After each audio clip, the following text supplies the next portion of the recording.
하였더라. 아멘. 잠깐 기도하겠습니다.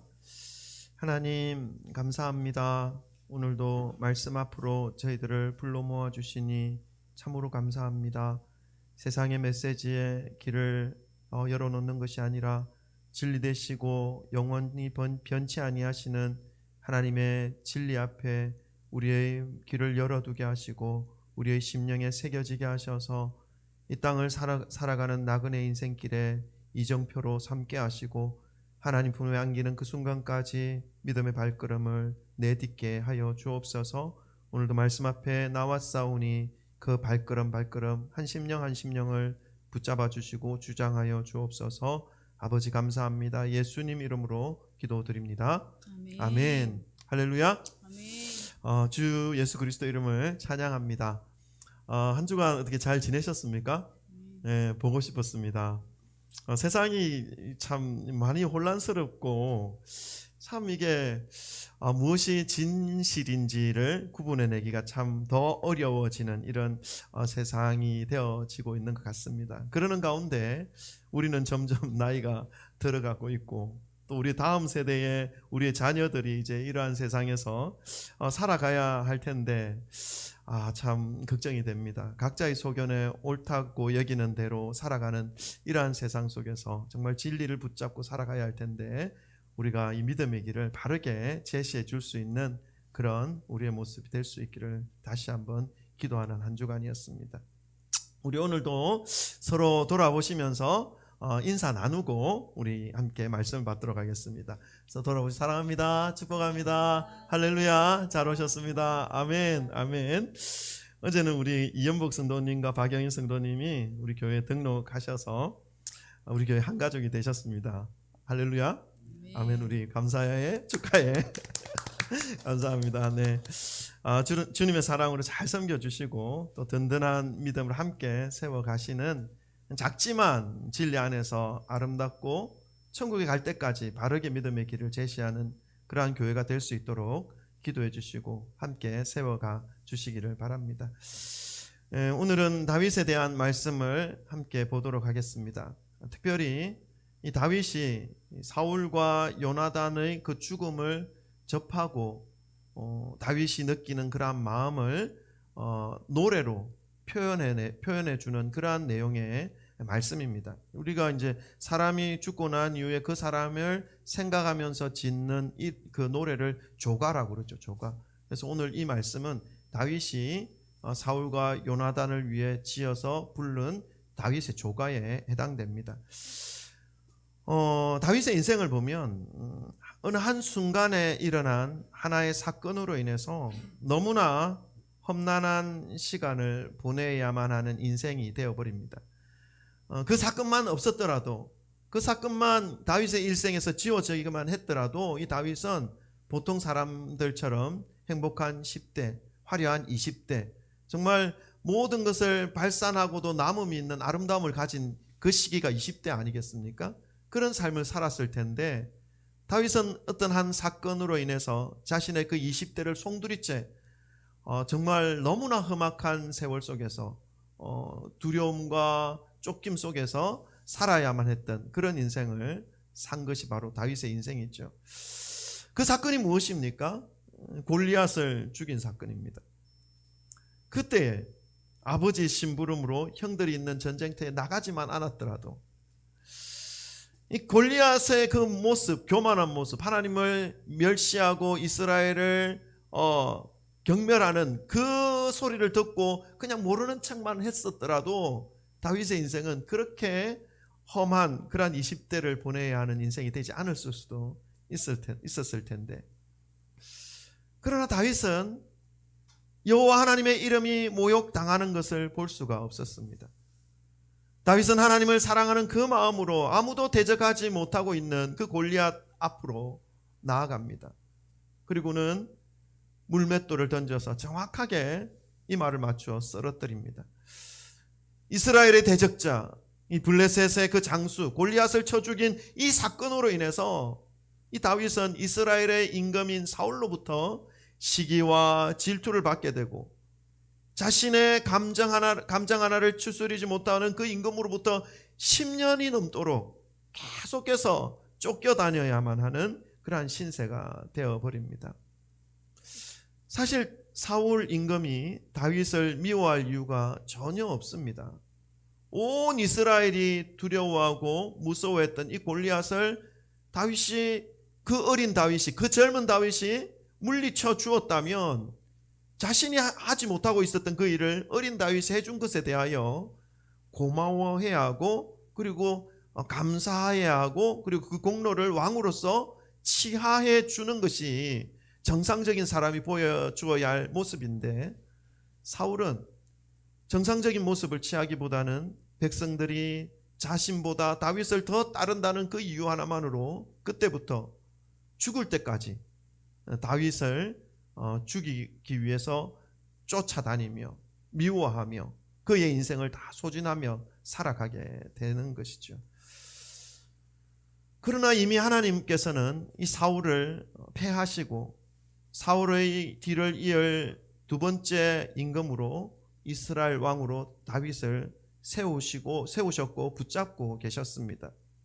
우리는 오늘 이 사울의 모습과 이 다윗의 모습을 통해서 여러 가지 많은 교훈과 책망과 하나님의 가르침을 받을 수가 있습니다. 그 중에서도 가장 정확하게 깨달을 수 있는 것은 하나님이 버린 사람의 모습과 하나님께서 사용하시는 사람의 모습이 어떻게 다른지를 잘 알 수가 있게 되는 것입니다. 이 두 사람의 삶의 구도를 보면 우리가 이렇게 생각해 볼 수 있습니다. 쫓는 자와 쫓기는 자, 죽이려 하는 자와 그 죽임을 피하려고 도망치는 자, 자신의 감정을 따라서 살아가는 자와 하나님을 의식하면서 자신의 감정을 죽이는 자, 하나님의 말씀을 무시하면서 살아가는 자와 하나님의 말씀을 기억하면서 살아가는 자, 그 말씀을 따르지 않으려고 하는 자와 그 말씀을 따르고 순종하려고 하는 자, 이러한 모습으로 우리가 나누어서 바라볼 수가 있습니다.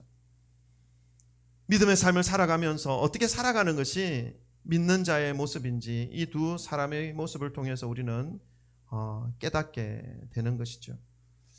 바라는 것은 오늘 말씀을 통해서 성령님의 인도하심을 받아 다윗과 같은 모습으로 믿음의 길을 가시기를, 모든 분들이 믿음의 길을 가시기를 주님의 이름으로 축원합니다.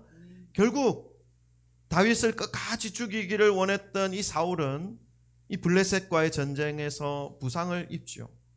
길보아 전투에서 부상을 입습니다. 적군의 활에 의해서 부상을 입고 이제 죽을 그러한 상황에 처해지자 이방인에게, 할례받지 않은 족속에게 내가 죽을 수 없다 해서 무기 맡은 자에게 나를 죽이라고 말합니다. 그러나 그 무기 맡은 자가 할 수 없으므로 자기가 스스로 그 칼을 빼서 자기 스스로 목숨을 끊는 그러한 마지막을 맞이하죠. 다윗은 자신을 괴롭혔던 그 이스라엘의 첫 번째 왕 사울의 그 죽음을 맞이하는 그 순간까지도 하나님을 인식하는 모습을 보입니다.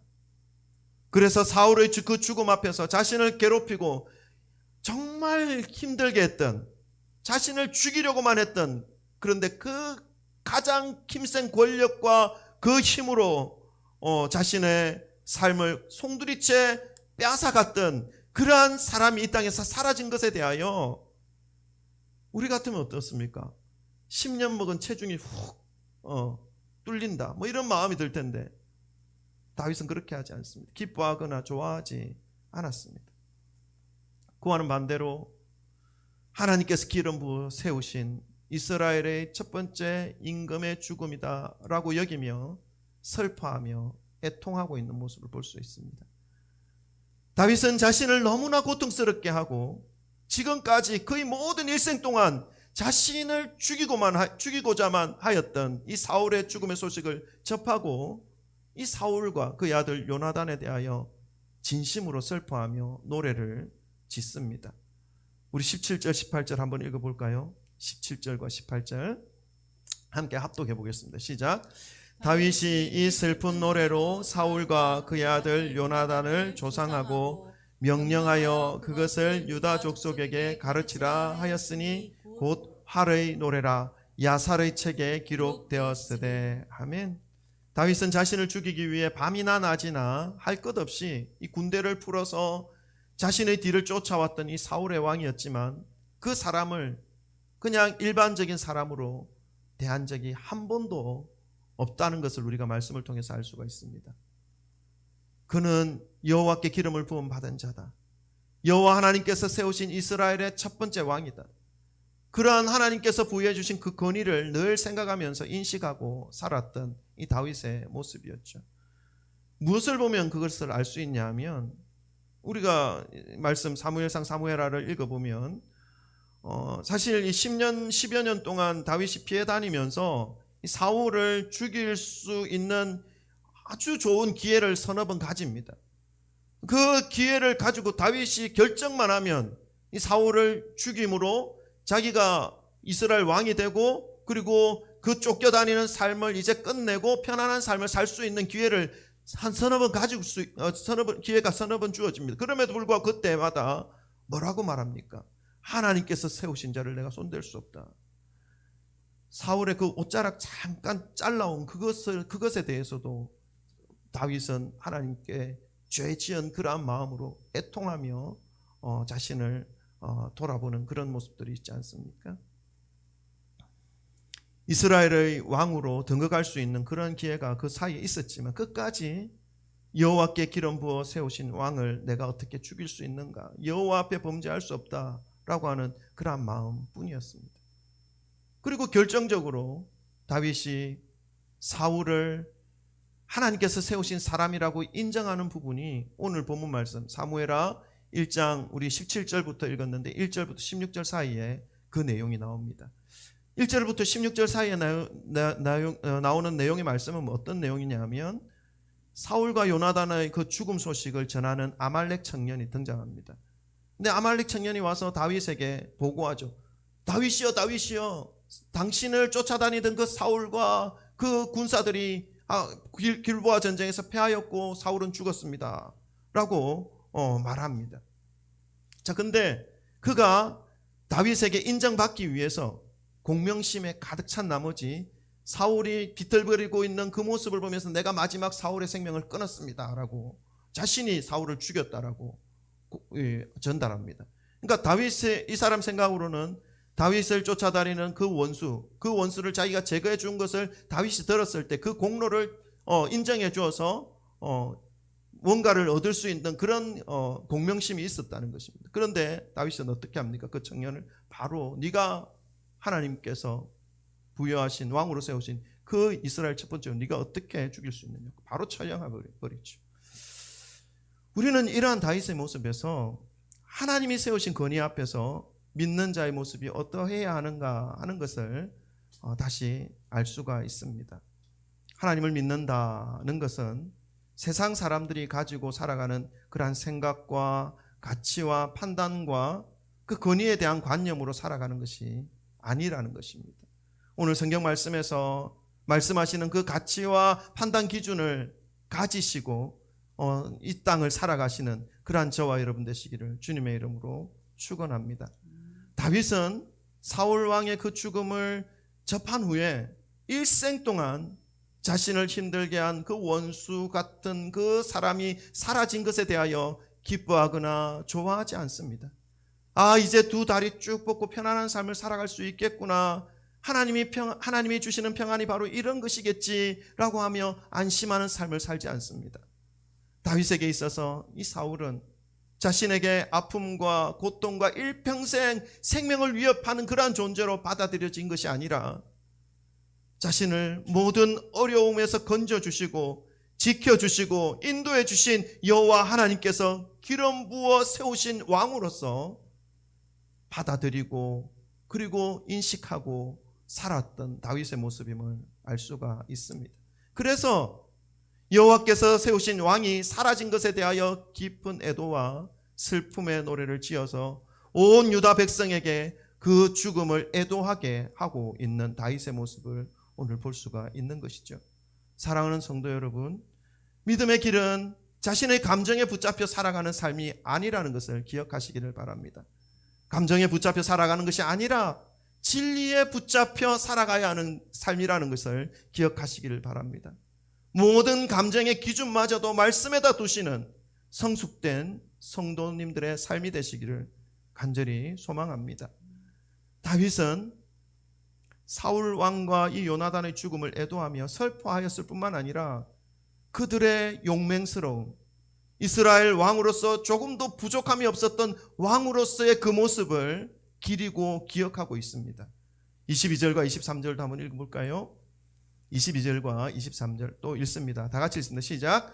죽은 자의 피에서 용사의 기름에서 요나단의 활이 뒤로 물러가지 아니하였으며 사울의 칼이 헛되이 돌아오지 아니하였도다. 사울과 요나단이 생전에 사랑스럽고 아름다운 자이러니 죽을 때에도 서로 떠나지 아니하였도다. 그들은 독수리보다 빠르고 사자보다 강하였도다. 아멘.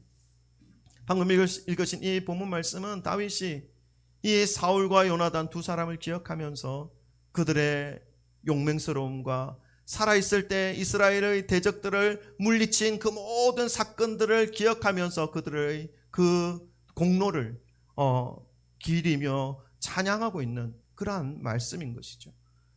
다윗은 이스라엘의 왕인 이 사울과 자신과 가장 친한 친구인 이 요나단의 삶을 기억하면서 하나님 없이 살아가는 이 이방 민족과의 그 전쟁에서 승리하였던 일들을, 그 일들만을 기억하고 있습니다. 자신을 쫓아오고 자신을 괴롭히고 자신을 정말 힘들게 했던 그러한 내용들에 대해서는 그 조가 내용 속에 찾아볼 수가 없는 모습을 볼 수가 있는 것이죠. 사울의 모습 가운데에는 분명히 하나님의 말씀을 고의로 어기고 자신의 마음대로 살아간 모습이 있습니다. 성경에 기록되어져 있습니다. 그래서 하나님으로부터 버림받았다는 것이 사실이지만 다윗은 그 사실을 알리기보다는 이스라엘의 왕으로서 하나님의 대적자들인 이방 민족들과 용감하게 싸우면서 이스라엘을 보호하였고 왕으로서 그 역할을 감당하며 하나님께 영광을 돌려드린 이 사울 왕과 그의 아들 요나단의 공적을 기록하며 인정하며 백성들에게 알리고 있는 내용입니다. 다윗이 사울을 기억하면서 이스라엘 왕으로서 이렇게 좋은 모습, 전쟁에서 승리한 모습을 노래로 만들어서 유다 백성들에게 부르게 한 이유가 무엇이겠습니까? 그것은 사울의 죽음과 요나단의 죽음이 얼마나 안타깝고 슬픈 일인지 더 전하고 더 알리고자 하는 그러한 마음이 다윗의 진정한 마음이었기 때문이죠. 다윗은 자신이 사울 왕으로부터 받은 그 고난보다는 이 사울이라고 하는 인물이 왕으로서의 행적을, 사울이라고 하는 인물의 왕으로서의 그 행적을 찬양하고 있습니다. 그가 비록 하나님의 예언하신 대로 하나님께로부터 버림을 받아서 그 가문이 일시에 몰락하는 심판을 받았음에도 불구하고 그가 주님의 손에 사용되어지고 그가 주님 앞에서 승리하였던 그러한 모습을 기억하면서 백성들과 함께 안타까워하고 애도하고 있는 모습인 것이죠. 사랑하는 성도 여러분, 우리의 신앙의 모습 역시 이러한 모습이 되기를 소망합니다. 자신이 받은 상처에 집중하는 것이 아니라 자신이 당한 것들을 기억하며 복수의 칼을 갈고 살아갈 것이 아니라 이 모든 것들이 하나님의 손 위에 있음을 기억하고 우리에게 주어진 그 고난이 있다면 그 고난으로 인해서 더욱 하나님을 바라보는 기회가 우리에게 주어진 것이라고 믿으면서 나를 어렵게 하고 힘들게 하는 그들의 그 모습들로부터 나 스스로의 모자람과 나를 향하신 하나님의 뜻을 찾으며 오히려 그들에게는 선한 마음으로 주님의 마음으로 다가서 주시는 그러한 성도님들이 되시기를 주님의 이름으로 축원합니다. 물론 힘들다라는 것을 압니다. 그것이. 그러나 예수님께서 말씀하셨고 가르치셨고 보여주신 그 모습은 하나같이 한결같이 그런 모습입니다. 우리가 닮아야 하고 우리가 따라야 할 모습이라는 것을 잊지 마시기를 소망합니다. 마지막으로 다윗은 다시 한 번 더 이 사울과 요나단의 죽음에 대하여 슬퍼하며 애통하며 두 사람의 죽음에 대한 슬픔의 시를 마무리합니다. 우리 24절부터 27절도 읽겠습니다. 24절부터 27절 다 같이 읽습니다. 시작. 이스라엘 딸들아 사울을 슬퍼하여 울지어다. 그가 붉은 옷으로 너희에게 화려하게 입혔고 금노리개를 너희의 옷에 채웠도다. 오호라, 두 용사가 전쟁 중에 엎드려졌도다. 요나단이 내 산 위에서 죽임을 당하였도다. 내 형 요나단이여, 내가 그대를 애통함은 그대는 내게 심히 아름다움이라. 그대가 나를 사랑함이 기이하여 여인의 사랑보다 더하였도다. 오호라, 두 용사가 엎드려졌으며 싸우는 무기가 망하였도다 하였더라. 아멘. 다윗은 이 슬픔의 시를 만들어서 우리가 앞에 읽었던 18절의 말씀에는 유다 백성들에게 가르쳐 부르게 합니다. 그리고 방금 읽으신 24절의 말씀에서는 이스라엘의 딸들에게도 함께 슬퍼할 것을 명령하고 있습니다. 사실 백성들에게 있어서 이 다윗에 대한 기대와 존경심은 이 사울 임금에 대한 그 기대와 존경심과는 비교가 안 되는 상태였습니다. 사울이 왕으로서 하나님을 의지하지 않고 자기 마음대로 행하는 그것으로 인해서 더욱더 백성들의 마음은 사울보다는 다윗에게 향하고 있었던 그러한 상황이었던 것이죠. 그런 상황 속에서 사울의 그 사울 왕의 죽음은 이스라엘 백성들에게 있어서도 어느 정도 긍정적인 의미를 가지고 있었을 수도 있는 그런 상황이었습니다. 그러나 이러한 상황 속에서도 다윗은 이스라엘 백성들에게 사울 왕의 그 죽음에 대하여 애도하고 슬퍼해야 함을 강하게 전하고 있는 것을 볼 수가 있습니다. 비록 사울이 왕으로서의 모습이 부족하고 많이 모자라는 그런 모습이 보였다 할지라도 사울은 여호와께서 기름 부어 세우신 왕이라는 사실을 백성들에게 분명하게 깨우치고 있는 그러한 다윗의 모습입니다. 성도 여러분, 다윗은 자신을 괴롭혔던 이 사울 왕의 죽음을 자신의 개인적인 삶과 연결시키려 하지 않았습니다. 오히려 그에게로부터 당했던 그 고난과 그 고통의 심정은 이 다윗의 슬퍼하는 이 노래 안에 어디에서도 찾아볼 수 없고 그의 용기와 명예를 더 부각시켜 백성들에게 이스라엘의 초대왕 사울의 마지막을 깊이 애도하게, 슬퍼하게, 안타까워하게 합니다. 어떻게 해서 자신을 그토록 괴롭히는 사람의 그 죽음을 앞에 두고 이렇게 기뻐하기보다는, 쾌재를 부르기보다는 마음으로부터 정말 슬퍼하고 애통해할 수 있는 것입니까? 그것은 하나님을 인식함으로 가능할 수 있습니다. 오늘 다윗은 사울을 자신의 대적자, 괴롭히는 자, 원수 갚아야 할 자로 보고 있지 않습니다. 마지막 순간까지 여호와 하나님께서 기름 부어 세우신 자, 이스라엘의 왕, 그 존재로 바라보고 있는 것이죠. 하나님을 인식한다는 것은 이것입니다. 주님이 세우신 사람의 그 권위를 인정하는 것. 하나님께서 세우신 사람의 권위를 인정하지 못하는 사람이 어떻게 보이지 않는 하나님의 권위 앞에 무릎을 꿇을 수 있겠습니까?